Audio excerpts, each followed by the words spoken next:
Wide घोषित केलेला आहे. नामांतर धावसंख्येमध्ये वाढ. संघाची धावसंख्या होते 12.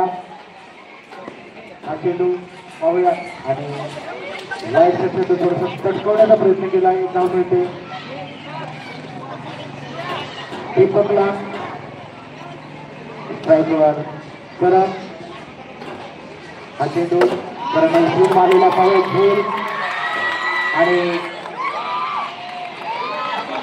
वॉटर पॉट अतिशय सुंदर खेळ घेतलाय तो 11च्या प्लेअरने आणि करंटच्या विनंती समाप्त होते. तो तपून परततोय. धावसंख्या 13. करण वैयक्तिक 6 धावांवरती झेल बांधून परततोय. हा पुढचा चेंडू अकोटपर्यंत चेंडू होता. समजू शकलेला नाही. कोणतीही धाव मिळत नाही. अजून खातं उघडलेच नाही. हा चेंडू पटकावला परंतु स्ट्रोक कमी असल्यामुळे एकाच धावावरती समाधान मानावं लागते.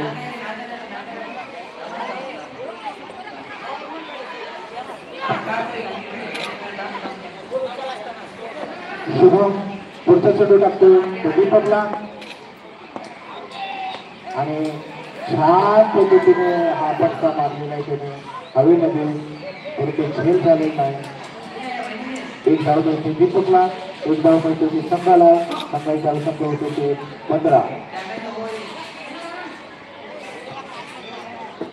रवी हा चेंडू समजू शकला नाही आणि षटक संपतोय. 2 षटकाच्या समाप्तीनंतर संघाची धावसंख्या होती 15. 2 षटक 15 धावा. रोहन ऑन स्ट्राईकवरती दीपक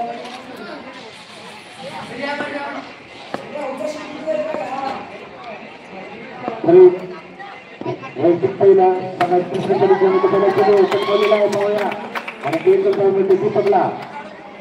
आपल्या पहिल्या षटकाच्या पहिल्या षटकावरती त्याला एक धाव द्यावे लागते. रोहन ट्राय हा दुसरा चेंडू रोहनला. रोहन समजू शकला नाही. निर्धाव चेंडू चेंडू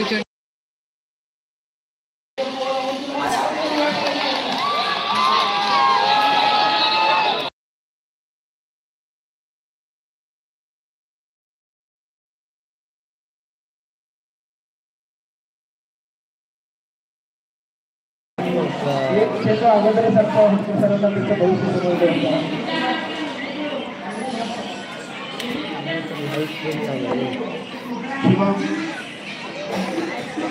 आपण चेंडू खेळतो परंतु धावसंख्येमध्ये वाढ नाही. परीक्षा पुढचा चेंडू शुभमला.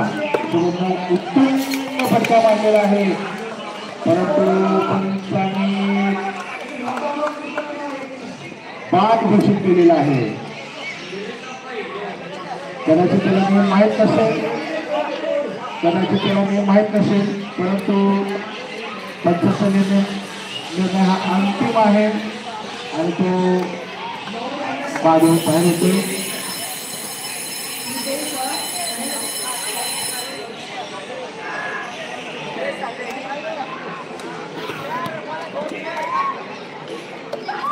अतिशय संकट होतो जयवाडवणीचा हा छान प्रयत्न परंतु पाटीलला काय तो जेल पकडता आला नाही. दरम्यान तिसऱ्या षटक संपत.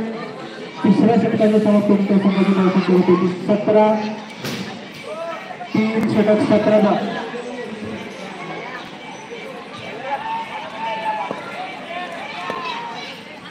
बुद्धीचा हा चेंडू आणि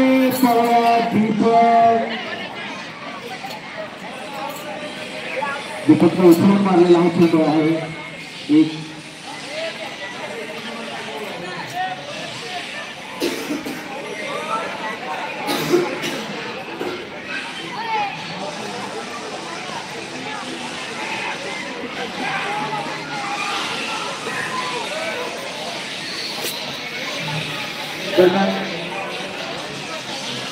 दुसरा चेंडू दिला